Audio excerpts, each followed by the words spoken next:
Hello, Kim. Nag-usap na kami ni Cindy. Naririnig mo ba ako? Hindi mo ako makikita. Hindi mo ako mahanap.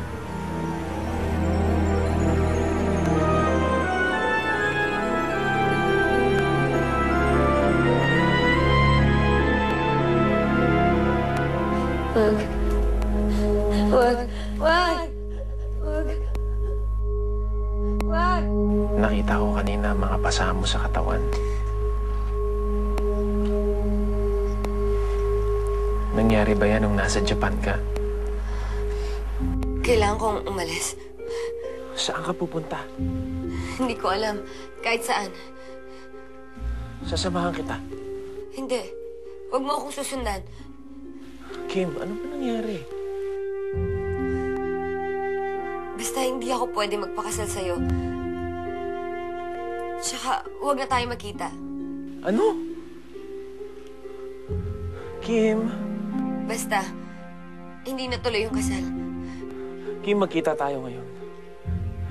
Kailangan nating ayusin to, please.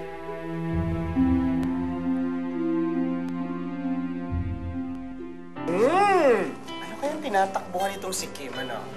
Ako, tingin ko, nagbabalik na yung mga nakaraan niya sa Japan. Di ba parang hanggang ngayon, parang misteryo pa rin yun para kay Cindy? Mahirap talagang takasan ang nakaraan. Tama yan, babalik at babalik yan sa ayaw at sa gusto mo. Pare, kain ka lang. Alam mo, tagal mo nang hindi nakakain ng mga ganyan. Walang ganyan sa Japan. Anong dami na naiinom? Paano? Bakit ka nag-text? Bakit mo ako pinag-text? Upo ka muna. Nagpapakalala sana ako sa'yo. Kaibigan ko si Bitoy. Bakit? Kilala niya ang kapatid mo. Ha? Si Ate Kim? Kasama kami sa Japan. May kailangan ka malaman tungkol kay Kim. Ano yun?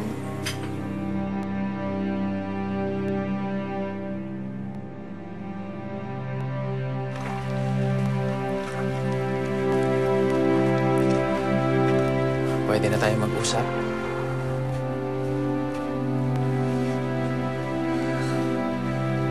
Hindi na natin pwedeng ituloy yung kasal. Sabihin mo na ang lahat, wag lang yan. Hindi na talaga pwede. Hindi mo na ba ako mahal? Hindi naman kita minahal. Kahit noon pa. Nagsisinungaling ka. Alam kong mahal mo ako. Pero hindi ako ang dapat para sa'yo. Si Cindy may gusto siya sa'yo. Kung siya na lang kaya. Huwag mong ibaling sa iba. Ikaw ang gusto ko. Wala nang iba. Ayokong balang araw pagsisihan mo to. Kim, ano ba talagang problema? Bakit ba bigla ka nalang nagkaganyan? Bakit bigla mo nalang gusto mo kapag-iwalay sa akin ngayon?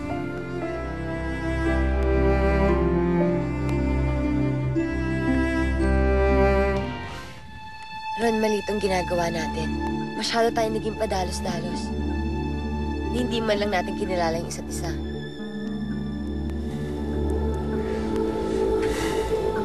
Pwede naman kitang makalala ng lubos pag tayo mag-asawa na. Marami kang hindi alam sa akin. Mga bagay na dapat mo sanang nalaman bago ka nagdesisyong pakasalan ako.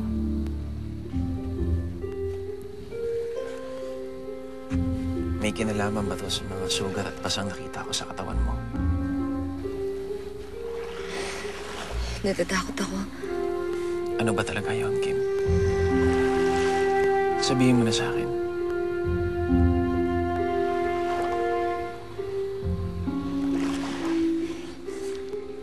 Kapag nalaman mo ang totoo, kasusuklaman mo ako, iiwan mo ako. Kim, tanggap kita. Kahit ano pa ang sitwasyon, at kahit sino ka pa, mahal na mahal kita. Paano mo nakilala si ate? Sa isang bar kami nagtatrabaho. Entertainer si ate sa Japan? May isang hapon kasi na sobrang gustong-gusto ang ate mo, si Mr. Sasuke. Tapos isang beses, inilabas niya ang ate mo. Ilang linggo silang hindi bumalik eh. Bakit daw? Hindi namin alam. Basta, pagbalik na lang nila, sabi ni Mr. Sasuke, kasal na sila. Ano? Nagpakasal ang ate ko sa hapon?